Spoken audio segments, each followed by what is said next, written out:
जिंदगी चुनावों से भरी होती है। हम हर दिन छोटे बड़े फैसले लेते हैं, लेकिन हम यह कैसे जान सकते हैं कि हमारा निर्णय सही है? इसके लिए हमें परमेश्वर में विश्वास से मिलने वाली समझ और बुद्धि की आवश्यकता है। 1 शमूएल 16 में भविष्यवक्ता शमूएल को इस्राएल के अगले राजा का अभिषेक करने के लिए भेजा गया था। उसने यिशै के बेटों को एक एक करके देखा, लेकिन परमेश्वर ने उनमें से किसी को नहीं चुना।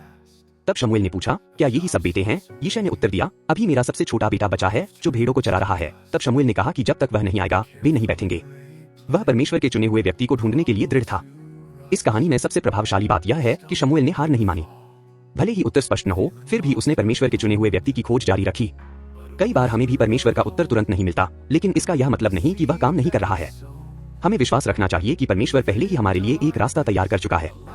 बाइबल में दाऊद के बारे में लिखा है, वह सुंदर रूपवान था, उसकी आंखें तेजस्वी थीं, लेकिन क्या यह अजीब नहीं लगता? परमेश्वर ने अभी अभी शमूएल से कहा था, मनुष्य बाहरी रूप को देखता है, लेकिन यहोवा हृदय को देखता है। तो क्या शमूएल दाऊद के रूप रंग से प्रभावित हुआ था? नहीं, उसने उसके चेहरे में उसके हृदय को देखा।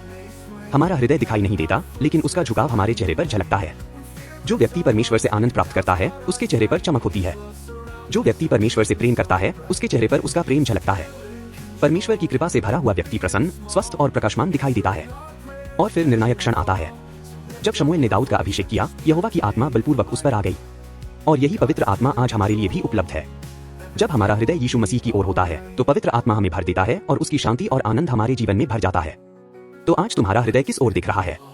यदि तुम्हारा हृदय यीशु की ओर है, तो पवित्र आत्मा तुम्हें भर देगा और उसका आनंद और प्रेम तुम्हारे चेहरे, जीवन और हर कार्य में प्रकट होगा।